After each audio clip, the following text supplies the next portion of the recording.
Salut à tous, moi c'est Gonzague de Enfile ton bleu et aujourd'hui dans Technique de Pro, je vais vous parler de deux organes indispensables pour protéger votre pompe à chaleur. Dans toutes les pompes à chaleur, vous avez obligatoirement un échangeur à plaques. Un échangeur à plaques, pour qu'il y ait une haute efficacité, le passage est très restreint et donc il faut garantir sur toute la durée de vie de la pompe à chaleur que ce passage soit toujours sur le même débit. Donc vous l'aurez compris, cet échangeur à plaques est très sensible aux impuretés et aux bouts de chauffage. Pour éviter tous ces problèmes, on installe tout simplement un filtre à tamis et un pot à bout.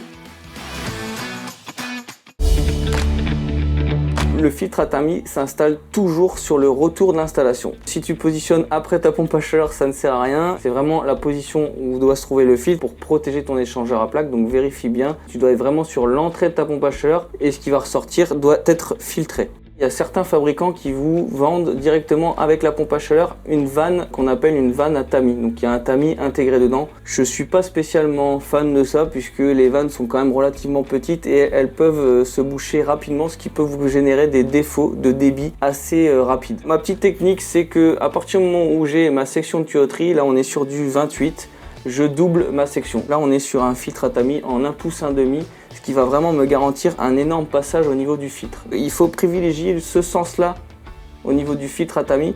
Justement, il ne faut pas qu'il soit inversé avec la tête vers le haut, parce que tout simplement quand je vais desserrer mon filtre à tamis ici, et je vais forcément avoir toute l'eau qui va tomber avec les impuretés. Donc tu peux juste mettre un récipient juste en dessous, mais ce qui est important, c'est quand tu vas l'enlever comme ça, il y a forcément toute l'eau et toutes les impuretés qui seront restées collées ici, qui vont tomber. Si tu es dans le sens inverse, les impuretés vont faire comme un entonnoir et elles vont rester dedans, et ça c'est pas super bon parce que quand tu vas remettre ton filtre, potentiellement il y a des impuretés qui peuvent repartir dans ton échangeur à plaques et ça c'est pas terrible. Au niveau de l'échange, il est beaucoup plus important, beaucoup plus gros, et c'est pour ça que je surdimensionne ça, parce que je suis sûr que pendant 1 an, je vais pas devoir revenir chez mon client pour juste nettoyer ce filtre là parce qu'il y a un défaut de débit. C'est vraiment un conseil, vous n'êtes pas obligé. Quand vous ne devez pas revenir chez votre client au bout de 6 mois pour juste nettoyer un filtre, c'est quand même un gros avantage. Pour le nettoyage, une fois que tu l'as démonté, voilà, tu as mis ton seau en dessous, tu l'as enlevé, tu prends ce filtre là. Alors soit tu prends une petite brosse à dents si les impuretés sont bien accrochées,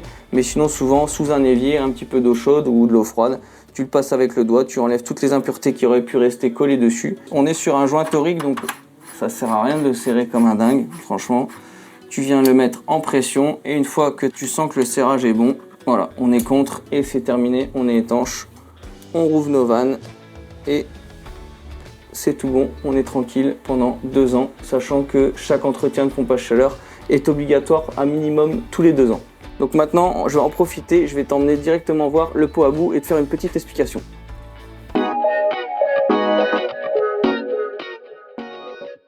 Sur le pot à bout, voilà, pareil que le filtre à tamis, on est sur le retour radiateur. Sa fonction première, c'est de récupérer tout ce qui est boue ferreuse. Parce que les boues ferreuses, forcément, vont engendrer sur l'installation un phénomène d'abrasion et de corrosion. Et il va aussi capter une grosse partie des boues organiques. La plupart des fabricants de pompes à chaleur ou autres vous forcément vous demandez, dans le cadre de la garantie et pour vous assurer une garantie, l'injection d'un inhibiteur de corrosion dans l'installation pour éviter toute corrosion excessive de ton installation et donc protéger ta pompe à chaleur. Pour récapituler tout ça, filtre à tamis sur le retour, pot à bout sur le retour et inhibiteur de corrosion pour protéger toute l'installation. Et avec ça, on est tranquille.